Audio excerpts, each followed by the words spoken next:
Hello run, क्या हाल चाल। So guys हम लोग शुरू कर रहे हैं बायोकेमिस्ट्री आज से। एंड मैंने सोचा कि पहले मेटाबॉलिज्म से शुरू करते हैं, थोड़ा इंटरेस्टिंग ज़्यादा है। बट वीडियो शुरू करने से पहले एक डिस्क्लेमर दे देना चाहता हूँ। मैंने जीवन में प्रोफेशनली बायोकेमिस्ट्री कभी नहीं पढ़ाया, दोस्तों दोस्तों को पढ़ाया होगा तो पढ़ाया होगा। तो पहली बार आप पे ही एक्सपेरिमेंट हो रहा है। तो कमेंट सेक्शन में बताना कि आज का लेक्चर कैसा लगा। क्या मुझसे आप आगे बायोकेमिस्ट्री पढ़ना चाहेंगे या मैं दूसरे टीचर का इंतज़ाम करूँ।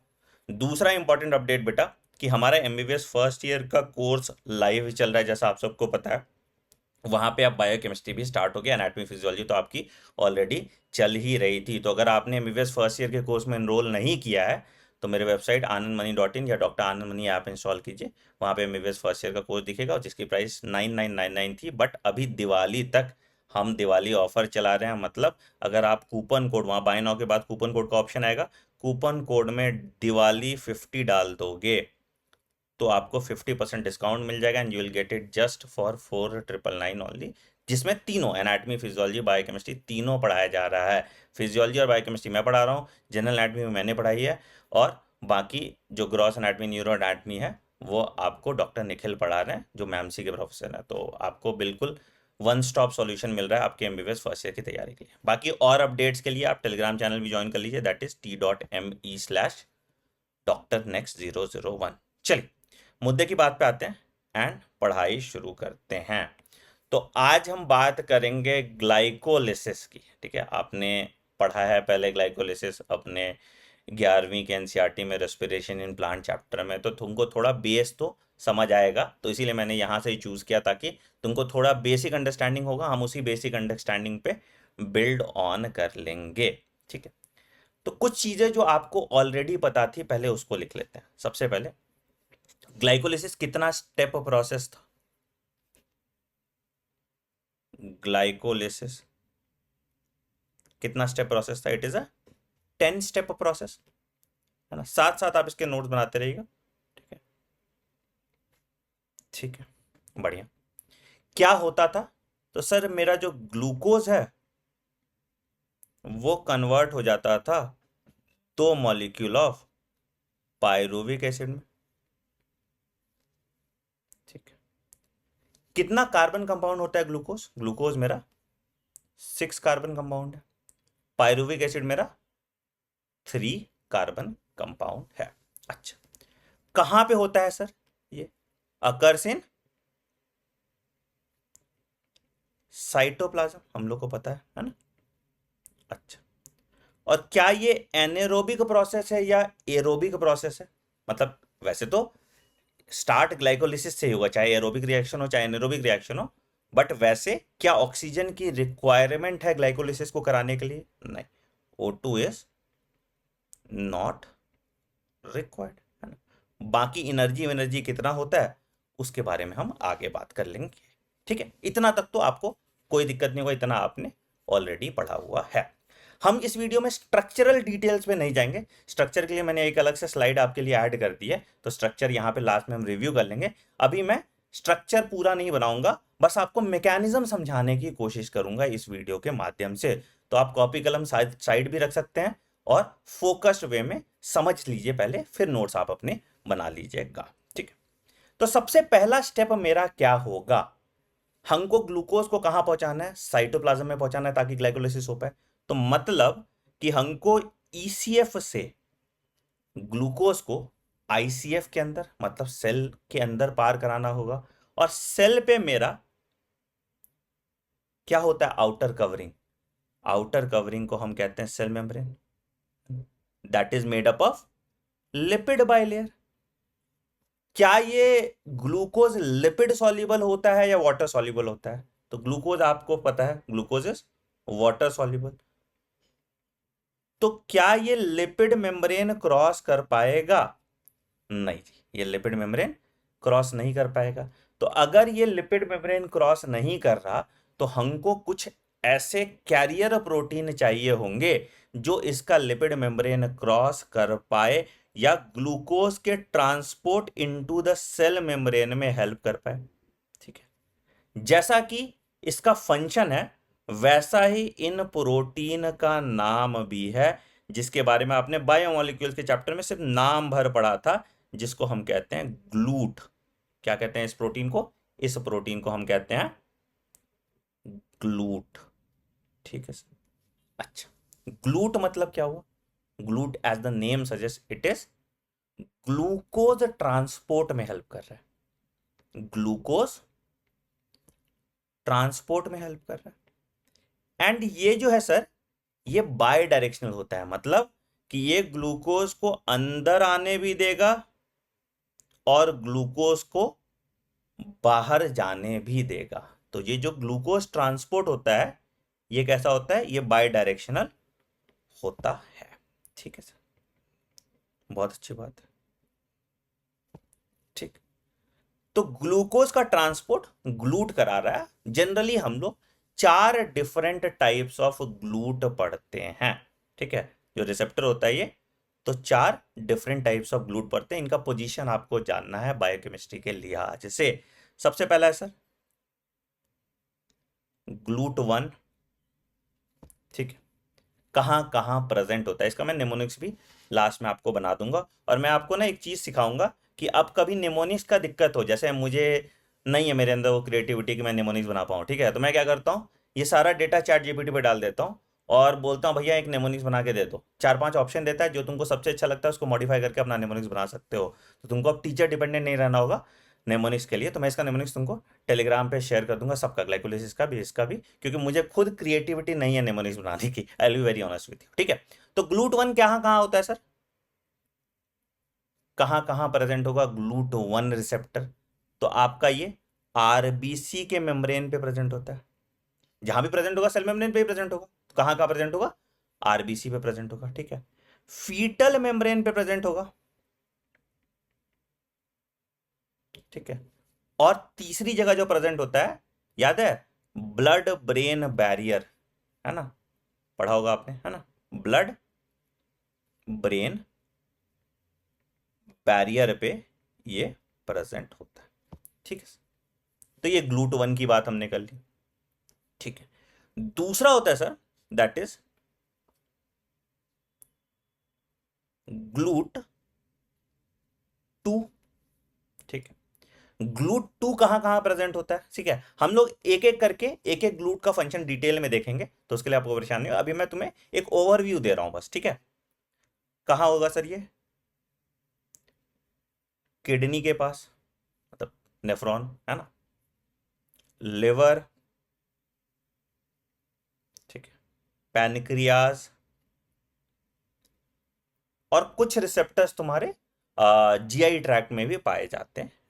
ठीक है, बट मेजरली इन 3 जगह पे आपको ये देखने को मिलता है। ठीक है सर, तीसरा हो जाएगा सर ग्लूट 3। ग्लूट 3 कहां पे देखने को मिलेगा आपको सर? ये आपको देखने को मिल जाता है प्लेसेंटा में, न्यूरॉन में, और किडनी में ये भी आपको देखने को मिल जाता है। तो kidney has both GLUT 2 and GLUT 3 receptors. ठीक है सर, बहुत अच्छी बात है। ग्लूट 4 आपको कहां देखने को मिलता है? अब ये जो ग्लूट 4 है ना, ये बाकी ग्लूट से अलग होता है स्ट्रक्चर में भी और इसके फंक्शन में भी, वो भी मैं आपको समझाऊंगा। तो ग्लूट 4 आपको कहां देखने को मिलता है? ग्लूट 4 आपको देखने को मिल जाता है मसल्स में और तुम्हारे फैट टिश्यू में, या इसको आप कह सकते हैं एडिपोसाइट्स।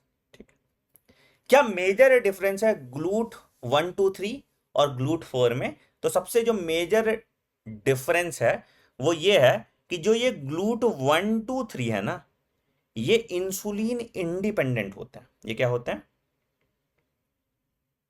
इंसुलिन इंडिपेंडेंट होते हैं, मतलब इंसुलिन का कोई रोल नहीं है इनके ट्रांसपोर्ट में।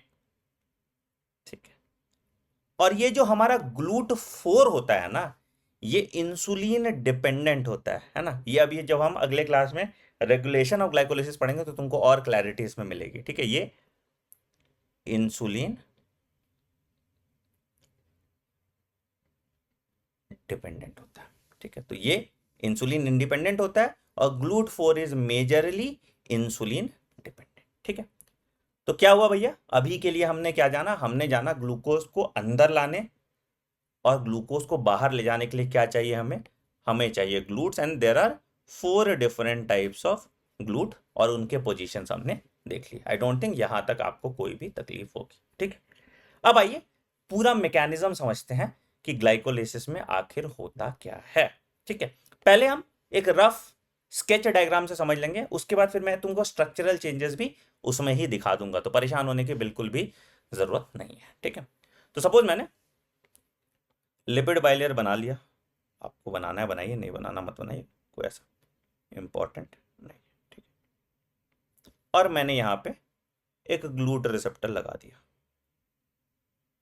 ठीक है सर, लगा दिया, ये मेरा ग्लूट रिसेप्टर हो गया। ठीक है, अब यहां पे मेरा अंदर क्या आ रहा है, यहां अंदर आ रहा है मेरा 6 कार्बन कंपाउंड हेक्सोज या ग्लूकोज।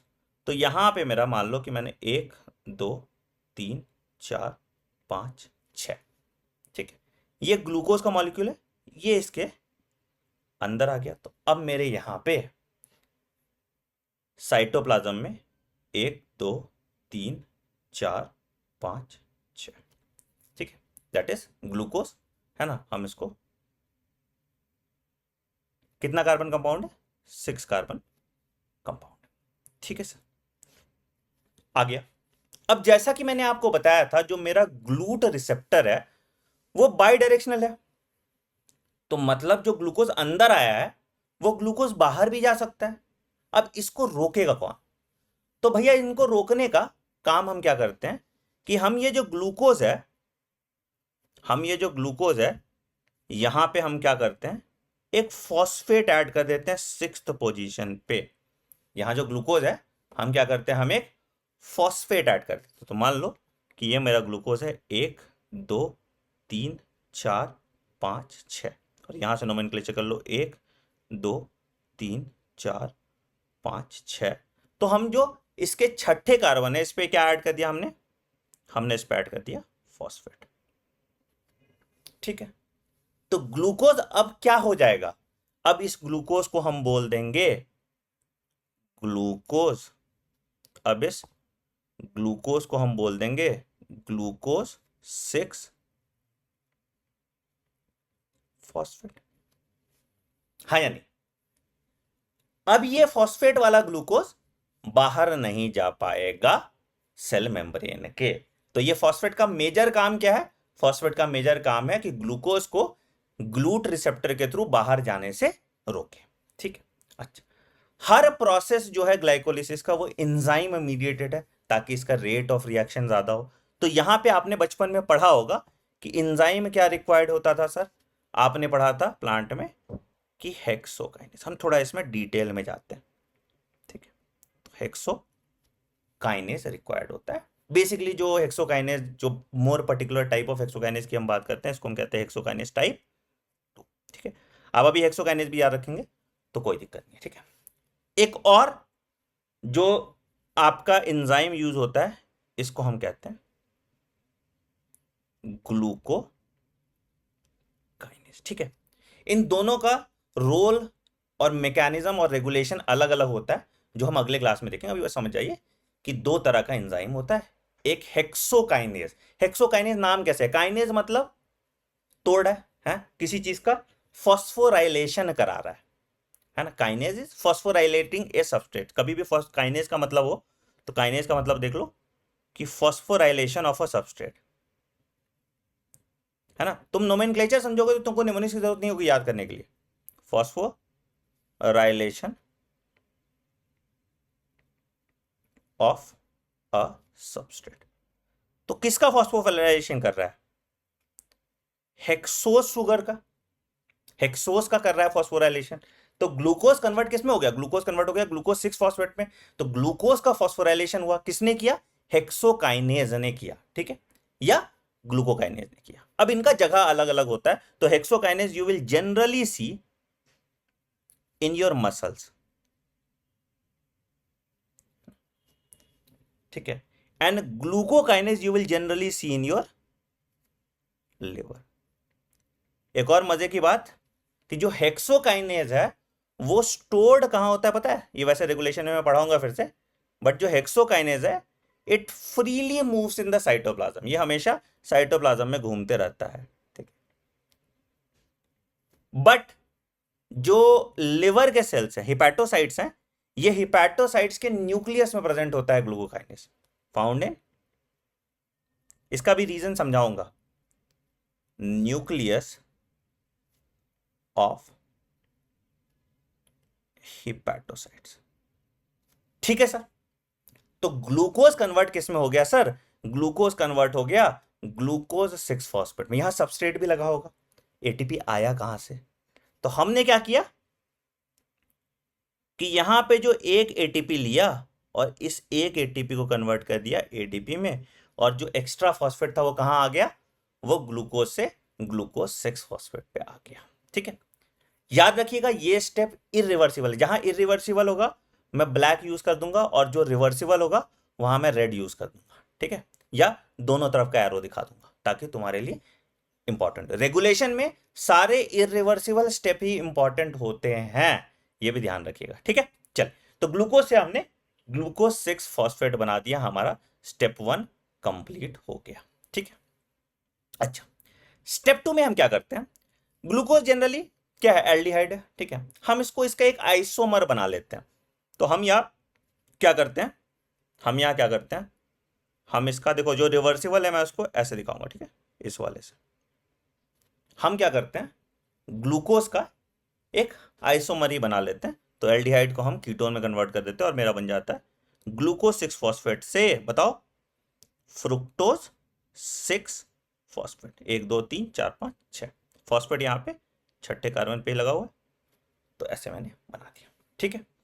क्या बोला हमने इसको हमने बोला फ्रुक्टोज 6 फॉस्फेट। यहां तक तो किसी को कोई दिक्कत नहीं होनी चाहिए। अब आइसोमेरिज्म हो रहा है इस स्टेप में, तो एंजाइम क्या यूज होगा? आपने पढ़ा है आइसोमरेज। पूरा नाम क्या है इसका? तो क्या भैया, फॉस्फोहेक्सोस का आइसोमर बना रहे हैं। फॉस्फेट ग्रुप लगा हुआ है, हेक्सो शुगर है, उसका आइसोमर बना रहे हैं, तो फॉस्फोहेक्सोस आइसोमरेज लग जाएगा। एंजाइम क्या लगा? फॉस्फोहेक्सोस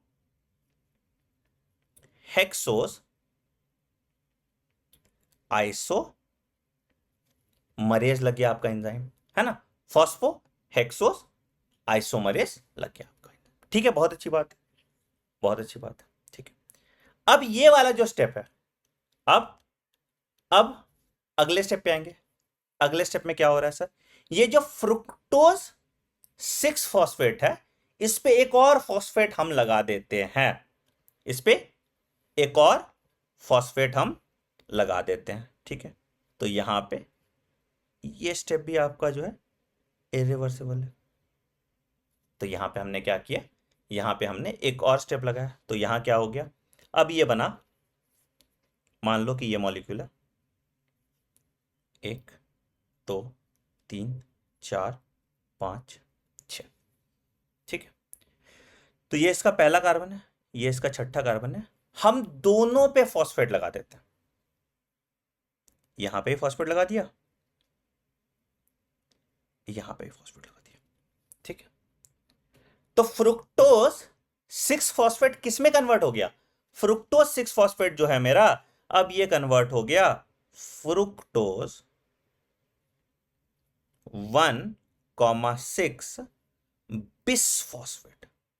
अब यहां पे एक चीज है, पता नहीं तुम लोग के दिमाग में ऐसे सवाल आते हैं या नहीं आते, बट सर आपने बोला ठीक है फ्रुक्टोज है, फ्रुक्टोज में 6 फॉस्फेट था, एक और फॉस्फेट जोड़ दिया, तो ये तो फ्रुक्टोज 1,6 बाइफॉस्फेट होना चाहिए, बिस कहां से आ गया? बेसिकली बेटा बाय तब यूज करते हैं जब दो फॉस्फेट बगल बगल में लगते हैं, साथ लगे हैं तो बाय हो गया, है ना। बिस तब यूज करते हैं जब दोनों फॉस्फेट के बीच में स्पेस है। तो अब देखो 1 पे है, एक 6 पे है, तो दोनों दूर दूर है, इसीलिए हम टर्म जो यूज करते हैं बिस फॉस्फेट। वाई बिस?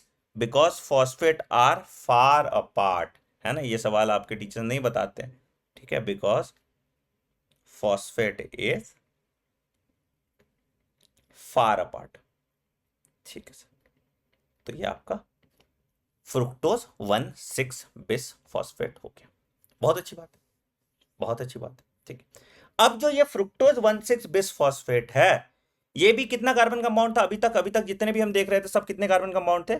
अभी तक हम जितने भी देख रहे थे ये भी आपका 6 कार्बन कंपाउंड था, ये भी आपका 6 कार्बन कंपाउंड था, ये भी आपका 6 कार्बन कंपाउंड था, है ना। अच्छा, अब यहां जो फ्रुक्टोज 1,6 बिस फॉस्फेट है, यहां पे दो चीज हुआ, एक और फॉस्फेट यहां पे ऐड हो गया और एक एंजाइम लगा होगा, है ना। तो क्या हुआ सर, यहां जो एंजाइम होगा, यहां जो एंजाइम होगा, कौन सा एंजाइम होगा? पहले तो एटीपी लगा दो, फॉस्फेट चाहिए ना, फॉस्फेट तो एटीपी से आएगा। ठीक है, अगेन मैंने बोला था जहां फॉस्फोराइलेशन होगा वहां क्या होगा? काइनेज ऐड होगा। तो किसका कर रहा है? फ्रुक्टोज 6 फॉस्फेट का, मतलब फॉस्फोफ्रुक्टेज का काइनेज, है ना। तो फॉस्फो फ्रुक्टो काइनेज 1, एक और होता है फॉस्फोफ्रुक्टो काइनेज 2 भी होता है जो रेगुलेशन में हेल्प करता है, जिसके बारे में हम आगे बात करेंगे। ठीक है, तो यहां क्या लगा? फॉस्फोफ्रुक्टो काइनेज 1। क्लियर है? क्लियर है सर। बिसफॉस्फेट क्यों हुआ वो भी हमने आपको अच्छे से समझा दिया। चलिए, अब जो ये 6 कार्बन कंपाउंड है ना सर, ये टूट जाएगा 2-3 कार्बन कंपाउंड में जो आपस में इंटरचेंज होंगे। अगेन ये भी रिएक्शन जो है आपका रिवर्सिबल है। ठीक है, तो ये क्या बना?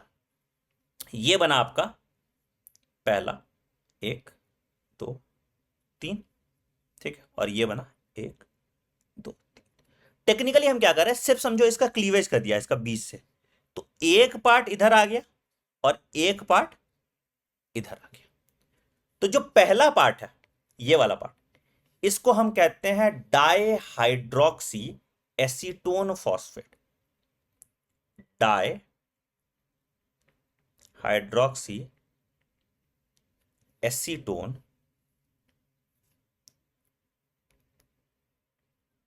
फॉस्फेट, पी लगा देते हैं तो फॉस्फेट समझोगे, है ना। या इसको हम कहते हैं DHAP, ढाप। ठीक है, पॉसिबली इसके कहां पे लगा है फॉस्फेट?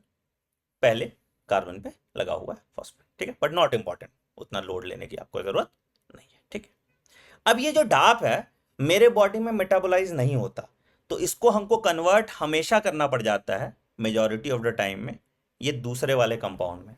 क्या नाम है इस दूसरे वाले कंपाउंड का? ये भी 3 कार्बन कंपाउंड है। ठीक है, और इसके तीसरे वाले पे फॉस्फेट लगा हुआ है, तो इसके यहां पे लग गया, इसके यहां पे लग गया, इसके तीसरे वाले पे फॉस्फेट लग गया है, और ये एल्डिहाइड है। ठीक है, तो हम इसको बोल सकते हैं क्या? ग्लिसरैल्डिहाइड।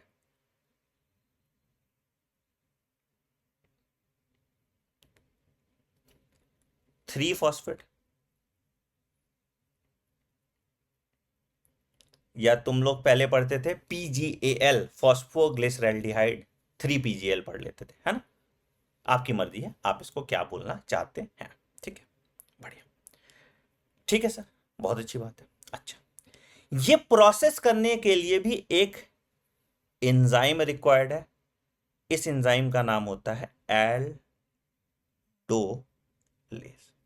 तो एल्डोलेस क्या करता है? इसका क्लीविंग करता है और इसको ब्रेक डाउन कर देता है DHAP और PGL में, और इवेंचुअली जो DHAP है वो PGL में या ग्लिसरैल्डिहाइड 3 फॉस्फेट में कन्वर्ट हो जाता है, और यहां भी एंजाइम लगेगा, आइसोमर ही है इसका, 3 कार्बन कंपाउंड है, ये भी 3 कार्बन कंपाउंड, ये इसका आइसोमर ही है। तो यहां पे क्या एंजाइम लगेगा? यहां पे जो एंजाइम लगेगा it will be triose phosphate isomerase. क्या एंजाइम लगेगा सर यहां पे? Triose phosphate isomerase. आइसोमर है इसलिए आइसोमरेस लग गया। ठीक है, तो इवेंचुअली जैसा कि अभी मैंने बताया आपको, DHAP भी इवेंचुअली किस में कन्वर्ट हो जा रहा है? Eventually majority of it is getting converted into PGL या ग्लिसरैल्डिहाइड 3 फॉस्फेट। तो हम ये कह सकते हैं मोटा मोटी कि फ्रुक्टोज 1,6 बिस फॉस्फेट हमको इवेंचुअली एंड में 2 मॉलिक्यूल ऑफ ग्लिसरैल्डिहाइड 3 फॉस्फेट दे रहा है। 2 मॉलिक्यूल ऑफ ग्लिसरैल्डिहाइड 3 फॉस्फेट दे रहा है। क्या किसी को इस शब्द से कोई आपत्ति है? नहीं? बढ़िया, चल तो आगे बढ़ते। तो अब यहां बना लेते हैं फ्रेश पेज में ग्लिसरैल्डिहाइड 3 फॉस्फेट के आगे की कहानी क्या है। ठीक है, अब यहां पे दो दो मॉलिक्यूल की बात करेंगे हम जब भी बात करेंगे। तो यहां मेरा हो गया ग्लिसरैल्डिहाइड 3 फॉस्फेट। ठीक है, मतलब अगर हम इसका स्कीमेटिक डायग्राम दिखाएं तो 1 2 3 और यहां तीसरे पे फॉस्फेट ग्रुप लगा हुआ। क्लियर? अब जो हमको ग्लिसरैल्डिहाइड 3 फॉस्फेट है, अब जो हमको ग्लिसरैल्डिहाइड 3 फॉस्फेट है, इसको हमको ग्लिसरेट में कन्वर्ट करना है। इसको हमको ग्लिसरेट में कन्वर्ट करना है। तो यहां पे एक बड़ा इंपॉर्टेंट एंजाइमेटिक रोल प्ले होता है। यहां पे एक बड़ा इंपॉर्टेंट एंजाइमेटिक रोल प्ले होता है, जहां पे एक एंजाइम काम कर रहा है। ध्यान से सुनना इस एंजाइम का नाम। क्या नाम है सर इस एंजाइम का? इस एंजाइम का नाम है, इस एंजाइम का नाम है क्या? इस एंजाइम का नाम है ग्लिसरैल्डिहाइड 3 फॉस्फेट का डिहाइड्रोजिनेशन कर रहा है। तो एंजाइम हो जाएगा डिहाइड्रोजिनेशन। ठीक है, क्या निकाल रहे हैं हम हाइड्राइड निकाल रहे हैं। क्या निकाल रहे हैं हम? हाइड्राइड। क्या होता है हाइड्राइड सर? हाइड्राइड बेसिकली कुछ नहीं है बेटा, हाइड्राइड वही तुम्हारा एक मॉलिक्यूल है जिसमें 2 इलेक्ट्रॉन है। मतलब हाइड्रोजन है, 1 प्रोटॉन और 2 इलेक्ट्रॉन है, तो इसको हम हाइड्राइड कहते हैं। ठीक है, ये क्या कर रहा है? ये हाइड्राइड को निकाल दे रहा है। तो हाइड्राइड को निकालेगा तो क्या होगा सर? तो मेरे पास एक मॉलिक्यूल था NAD plus, nicotinamide adenine dinucleotide. ठीक है, अब इससे हाइड्रोजन ले लिया हम, यहां ग्लिसरैल्डिहाइड से हाइड्रोजन निकाल दिए, है ना? तो क्या हुआ भैया? तो ये बन गया मेरा NADH। क्या बना मेरा? ये NADH। कितनी बार हो रहा है ये रिएक्शन? 2 मॉलिक्यूल है तो 2 बार ही होगा। तो हम इसको 2 लिख सकते हैं, इसको 2 लिख सकते हैं। और ये किस में कन्वर्ट हो गया? ये कन्वर्ट हो गया, ये किस में कन्वर्ट हो गया? ये कन्वर्ट हो गया आपका 1 3 क्या बिस फॉस्फो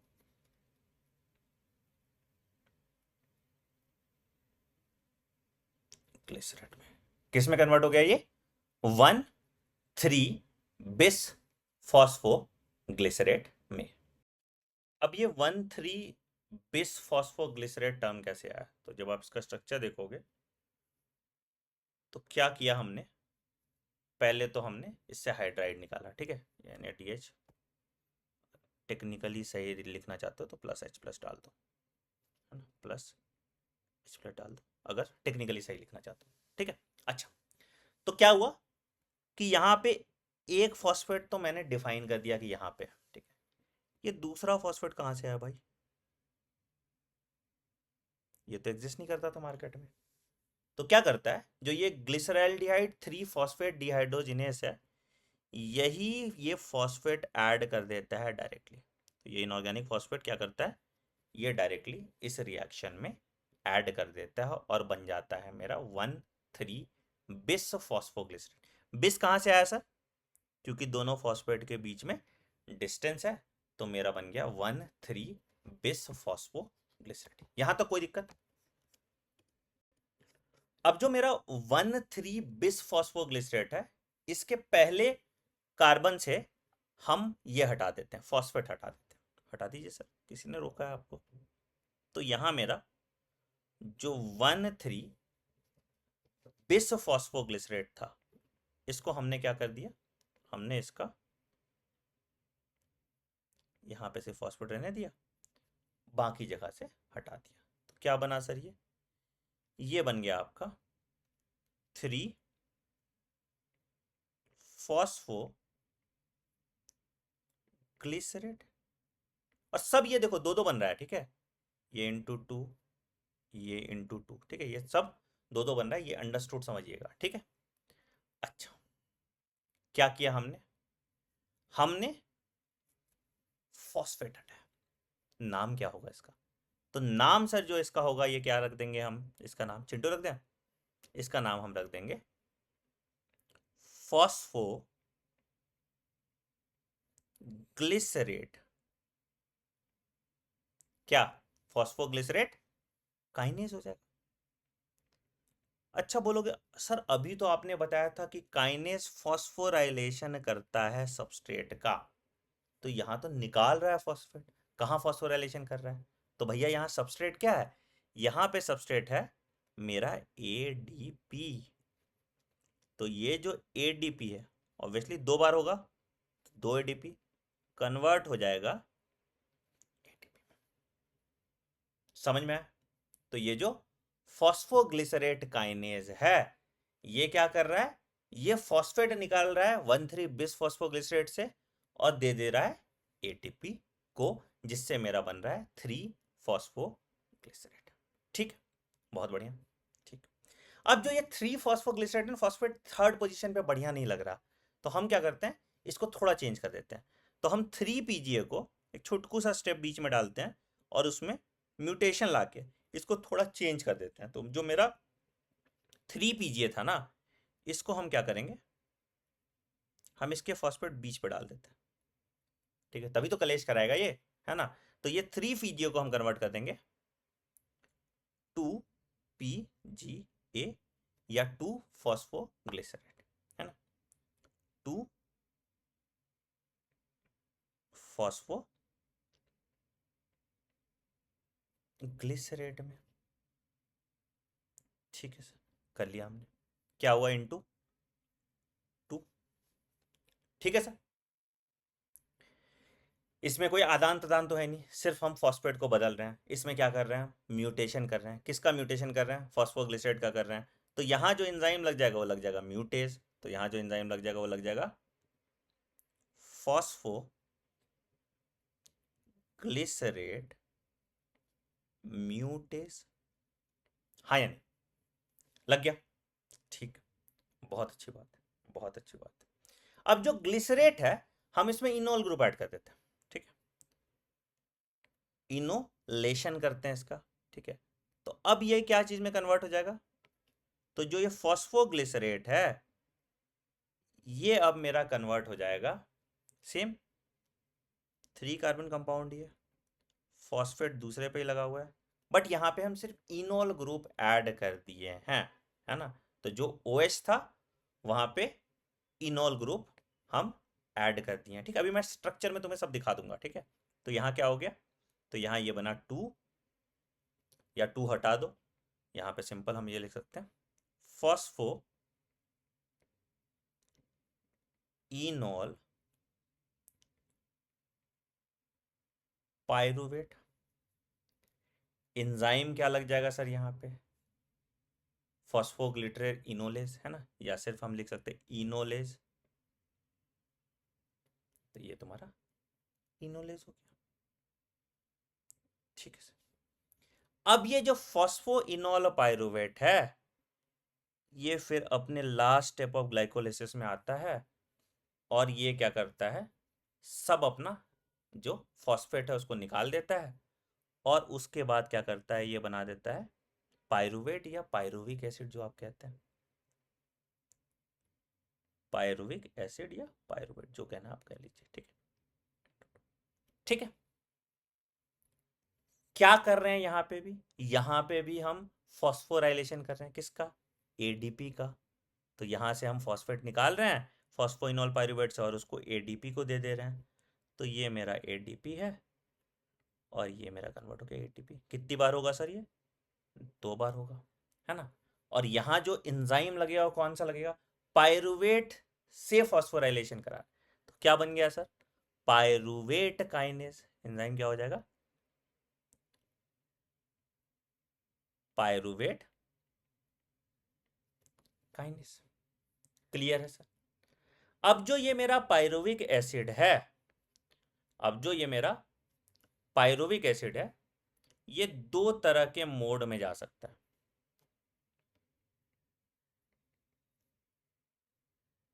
इसके साथ 2 तरह का हरकत हो सकता है, एंड वो डिपेंड करता है कि ये एरोबिक कंडीशन में है या एनेरोबिक कंडीशन में है। तो अगर मान लो कि ये एनेरोबिक कंडीशन में जाता है,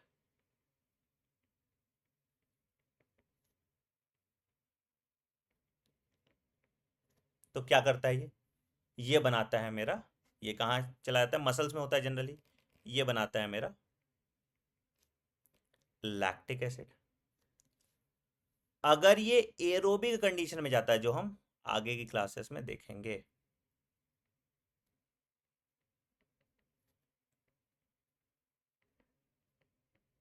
क्या बनाता है सर? ये बनाता है मेरा, क्या बनाता है सर? ये बनाता है मेरा acetyl coenzyme, which is a 2 carbon compound, है ना। ठीक है सर, ठीक है सर। एनारोबिक कंडीशन की थोड़ी बात कर लेते हैं। तो एनारोबिक कंडीशन में होता क्या है? तो एनारोबिक कंडीशन जब होता है ना, तो याद है हमारे पास जो NADH+H+ रखा हुआ था, कितना मॉलिक्यूल? 2 मॉलिक्यूल। ये यहां आ जाता है, ठीक है। और ये क्या करता है? ये अपना जो हाइड्रोजन है, ये पायरुवेट पे छिटक के चला जाता है, ठीक है। तो क्या होता है? In presence of, in presence of lactate dehydrogenase, in presence of lactate dehydrogenase, इसने क्या किया? इसने इसने इसने क्या किया? इसने पायरुविक एसिड पे डाल दिया अपना हाइड्रोजन, छोड़ के चला गया, एंड ये कन्वर्ट हो जाता है लैक्टिक एसिड में, जो फिर बाद में लिवर में जाके क्या करेगा? जो फिर बाद में लिवर में जाके या तो ग्लूकोज में कन्वर्ट हो जाएगा, या इसका फर्दर ब्रेकडाउन होगा, एटीपी में कन्वर्ट हो जाएगा। और अगर ये ब्लड में चला गया तो ब्लड का पीएच, या एसिडोसिस करा देगा, ब्लड का पीएच कम कर देगा, ठीक है। Now this lactose dehydrogenase is a very important marker also. क्या करता है? जैसे अगर मान लो कि कहीं भी तुम्हारा अगर बॉडी में ऑक्सीजन कम पहुंच रहा है, तो उसका मार्कर ये बताता है। मान लो कि तुमको माइकार्डियल इन्फार्क्शन है, हार्ट अटैक है, या किसी भी कारण से तुम्हारा ऑक्सीजन कम हो रहा है, तो तुम्हारा लैक्टेट डिहाइड्रोजिनेज का नंबर क्या है? बढ़ जाएगा, अमाउंट। अगर तुमको ज़्यादा लैक्टेज डिहाइड्रोजिनेज मिल रहा है, इसका तात्पर्य यह है कि तुम्हारा ऑक्सीजन कम प्रोड्यूस हो रहा है, तभी तो लैक्टिक एसिड ज़्यादा बन रहा है ना। तो यही वाला चीज़ है जो आपको ध्यान में रखना है, ठीक है सर। बहुत अच्छी बात है, बहुत अच्छी बात है। आइए एक बार ना, एक बार इसका पूरा स्ट्रक्चर के थ्रू समझते हैं, ठीक है। तो तुम्हें एक बार रिवीजन भी हो जाएगा और तुमको आसानी से समझ भी आ जाएगा। आइए, मैंने एक स्ट्रक्चर आपके लिए बना के रखा था। ये ग्लूकोज है मेरा, 6 कार्बन कंपाउंड, ठीक है।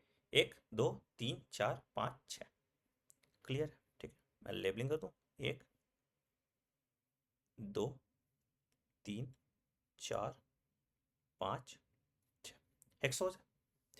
अब ये ग्लूकोज मेरा कहाँ आया? अब बताते जाओ तुम लोग साथ के साथ। ग्लूकोज आ गया साइटोप्लाज्म में। कैसे आया? यहाँ ग्लूकोज का ट्रांसपोर्ट किसने किया? ग्लूट ने। ग्लूकोज का ट्रांसपोर्ट किसने किया? किसने किया? ग्लूकोज का ट्रांसपोर्ट किसने किया? ग्लूकोज का ट्रांसपोर्ट किया ग्लूट ने, ठीक है। ये साइटोप्लाज्म में है। ग्लूट बाई डायरेक्शनल था मेरा, तो ग्लूकोज को बाहर जाने से रोकना था, हमने क्या लगा दिया यहाँ पे? इसके छठे वाले पोजीशन पे हमने फॉस्फेट लगा दिया। देखा आपको? इसके छठे वाले पोजीशन पे हमने फॉस्फेट लगा दिया। एंजाइम क्या यूज हुआ सर? हेक्सोकाइनेज और ग्लूकोकाइनेज। फॉस्फेट लगाने के लिए हमको क्या था, एटीपी चाहिए था, एटीपी लिया हमने, इससे फॉस्फेट निकाला और ये कन्वर्ट हो गया एडीपी में, तो यहाँ पे कंज्यूम हुआ। ठीक है, क्या ये रिवर्सिबल प्रोसेस है? नहीं, ये इरिवर्सिबल प्रोसेस। जितने भी इरिवर्सिबल प्रोसेस हैं वो इंपॉर्टेंट है रेगुलेशन के लिए, जो हम आगे देखेंगे। तो पहला ये इरिवर्सिबल प्रोसेस आ गया मेरा। ठीक है, अच्छा अब देखो, ये जो ग्लूकोज 6 फॉस्फेट था मेरा, इसका हमने आइसोमर बना दिया। तो ग्लूकोज 6 फॉस्फेट हमको कन्वर्ट कर दिया फ्रुक्टोज 6 फॉस्फेट। फॉस्फेट हमेशा अभी भी छठे पोजीशन पे है, 1 2 3 4 5 6। फॉस्फेट अभी भी हमेशा छठे पोजीशन पे ही तुमको दिख रहा है। ठीक है, क्या एंजाइम यूज हुआ sir? Phospho ग्लूको isomerase, phospho ग्लूको isomerase. Glucose का आइसोमर है तो ग्लूको आइसोमरेज हो गया। ठीक है, अब फ्रुक्टोज 6 फॉस्फेट में क्या बना इसने? अब यहां पे फ्रुक्टोज 6 फॉस्फेट से हमको पहले पे भी फॉस्फेट चाहिए, देखो, और छठे वाले पे भी फॉस्फेट चाहिए। तो हमने क्या लिखा? फॉस्फो फ्रुक्टोकाइनेज 1 लगाया। ठीक है, क्या हुआ इससे? एटीपी का हाइड्रोलिसिस हुआ, एटीपी कन्वर्ट हो गया एडीपी में, और ये फॉस्फोराइलेशन हमने करा दिया फ्रुक्टोज 6 फॉस्फेट का, और इस बन गया fructose 1,6 bis phosphate. Bis phosphate कहां से टर्म है ये भी हमने बात कर ली। ठीक है, अच्छा इसके बाद हमने क्या किया? हमने लगाया एल्डोलेस, और यहां पे मेरा 2 ट्रायोस फॉस्फेट बना। कौन कौन सा? एक बना ग्लिसरॉल्डिहाइड 3 फॉस्फेट, और एक बना डाईहाइड्रोक्सी एसीटोन फॉस्फेट। ठीक है, डाईहाइड्रोक्सी एसीटोन फॉस्फेट। ठीक है, बढ़िया। तो यहां पे तीसरे पे फॉस्फेट लगा, यहां पे पहले पे फॉस्फेट लगा दिया, सिमेट्रिकली बोल रहा हूं। ठीक है, ये डीएचएपी भी किस में कन्वर्ट हो जाएगा? ये डीएचएपी कन्वर्ट हो जाएगा ग्लिसरॉल्डिहाइड 3 फॉस्फेट में। तो यहां भी एंजाइम जो लगा, क्या लगा? आइसोमरेज लग गया। ठीक है, अब ये वाला जो स्टेप आता है, यहां पे क्या किया था हमने कि जो ग्लिसरॉल्डिहाइड 3 फॉस्फेट था उसको हमको 1,3 बिस फॉस्फोग्लिसरेट था। तो सबसे पहला स्टेप हमने क्या किया? हमने इसका डिहाइड्रोजिनेशन किया। ठीक है, और दूसरा क्या किया? हमने फॉस्फेट डायरेक्टली लेके ऐड कर दिया। ठीक है, तो हमने ये लिया और फॉस्फेट लिया और ऐड कर। यहां पे हम डायरेक्ट फॉस्फेट दे रहे हैं, हम हाइड्रोलिसिस ऑफ एटीपी नहीं कर रहे हैं। ठीक है, डायरेक्टली ये फॉस्फेट इंजाइम बाइंड करता है और यहां लाके छोड़ देता है। इंजाइम उसका तामझाम यहां पे नहीं करते कि हम एटीपी का हाइड्रोलिसिस कर रहे हैं। ठीक है, याद रखिएगा, डायरेक्ट फॉस्फेट आ रहा है। ठीक, तो ये NADH कन्वर्ट हो गया इसमें, और ये फॉस्फेट आके बाइंड कर गया पहले और तीसरे पोजीशन में। तो देखो, पहले में और तीसरे में, तो 1,3 बिस फॉस्फोग्लिसरेट हमने इसको बोला। ठीक है, अच्छा इसके बाद हमने क्या किया? अब इससे एटीपी हमने फॉस्फेट निकाला और एडीपी का फॉस्फोराइलेशन कर दिया। तो एडीपी कन्वर्ट हो गया एटीपी में, और 1 से हमने हटा दिया। तो ये जो तुम्हारा 1,3 बिस फॉस्फोग्लिसरेट था, ये कन्वर्ट हो गया 3 फॉस्फोग्लिसरेट में, आ गया यहाँ पे। ठीक है, अब ये जो फॉस्फोग्लिसरेट था, 3 फॉस्फोग्लिसरेट था, इसके दूसरे पे मुझे फॉस्फेट लाना था। तो ये देखो, तीसरे पे था, यहां से मैंने दूसरे पे लिया है, तो ये कन्वर्ट हो गया 2 फॉस्फोग्लिसरेट में। ठीक है, और म्यूटेशन हुआ तो एंजाइम लगा म्यूटेस। ठीक है, इसके बाद ये आ गया फॉस्फोइनॉल पाइरुवेट, इसने बनाया इनोलेस के प्रेजेंस में। ठीक है, इनोलेस के प्रेजेंस में। और क्या हुआ सर यहाँ पे? और क्या हुआ सर यहाँ पे? यहाँ पे हम पानी बाहर निकालते हैं, ये स्टेप मैंने मिस कर दिया था। यहाँ पे हम वाटर बाहर निकालते हैं, हाइड्रोलिसिस कर रहे हैं। ठीक है, तो मेरा बन जा रहा है इनोलेस। अच्छा, याद है हमने जो 2 फॉस्फेट दिया था, वो फॉस्फेट भी बाहर यहाँ से निकल गया, तो वो न्यूट्रलाइज हो गया, उसको हम ऐड नहीं करेंगे। ठीक है, तो यहाँ से भी वो जो दिया था वो बाहर यहाँ पे निकल गया, इसलिए मैंने एसेंशियली वो 2 स्टेप हटा ही दिया था, क्योंकि तुम कंफ्यूज करते हो उसमें। ठीक है, तो ये जो 2 फॉस्फेट यहाँ गया था, ये 2 फॉस्फेट यहाँ से बाहर आ गया। ठीक है सर, बढ़िया। अब जो ये फॉस्फोइनॉल पायरुवेट था, ये क्या करेगा सर? ये अगेन फिर फॉस्फोराइलेशन करेगा एडीपी का और कन्वर्ट कर देगा उसको एटीपी में, और ये बना देगा 2 मॉलिक्यूल ऑफ पायरुवेट। और ये एंजाइम क्या यूज होगा सर? एंजाइम यूज होगा यहाँ पे पायरुवेट काइनेज। ठीक है, तो ये एसेंशियली पूरा स्टेप है। इरिवर्सिबल स्टेप कौन कौन सा था? पहला, ग्लूकोज से जब ग्लूकोज 6 फॉस्फेट बना। दूसरा, फ्रुक्टोज 6 फॉस्फेट से जब फ्रुक्टोज 1,6 बिस फॉस्फेट बना। और तीसरा, जब फॉस्फोइनॉल पायरुवेट से क्या बना? तुम्हारा पायरुवेट बन गया या पायरुविक एसिड बन गया। ठीक है सर। अच्छा, अब इसमें हम बात करेंगे इनपुट क्या हुआ, आउटपुट क्या हुआ। तो अगर हम इनपुट की बात करें तो हमने कितना एटीपी लगाया सर? एक एटीपी यहां पे लगाया, एक एटीपी यहां पे लगाया, तो 2 एटीपी लगा दिया। ठीक है, आउटपुट में हमको कितना एटीपी मिला डायरेक्टली सबस्ट्रेट लेवल फॉस्फोराइलेशन से? 2 एटीपी यहां से मिला और 2 एटीपी यहां से मिला। देखो ये दोनों तो न्यूट्रलाइज हो गया, ये 2 फॉस्फेट तो न्यूट्रलाइज हो गया, तो इसकी बात हम नहीं करेंगे। ठीक है, इसको यहाँ पे काट दो, इसको यहाँ पे काट दो, तो ये कंफ्यूजन क्रिएट करेगा, इसलिए मैंने इसको ऐड भी नहीं किया था। बट तुमको बताना था 1,3 बिस कैसे ऐड होता है, इसलिए मैंने यहाँ पे डाल दिया। ठीक है, तो यहाँ पे हटा दो। अच्छा, तो आउटपुट में क्या आ गया? 4 एटीपी। ठीक है, अच्छा, इनपुट में हमने क्या दिया था? 2NAD plus. आउटपुट में आ गया क्या? 2NADH plus H plus, dehydrogenation वाले रिएक्शन में। ठीक है, इनपुट में हमने क्या दिया था? ग्लूकोज। आउटपुट पे क्या है? 2 मॉलिक्यूल ऑफ पायरुविक एसिड। कहां हो रहा था सर, याद है आपको? साइटोप्लाज्म में है, and it is the common pathway for anaerobic and aerobic respiration. ठीक है, तो हमने ग्लाइकोलिसिस पूरा कंप्लीट कर लिया। कोई भी डाउट है आपको कमेंट सेक्शन में मेंशन कीजिए। अगला वीडियो अगर अच्छा फीडबैक आता है तो मैं यूट्यूब पे भी डाल दूंगा।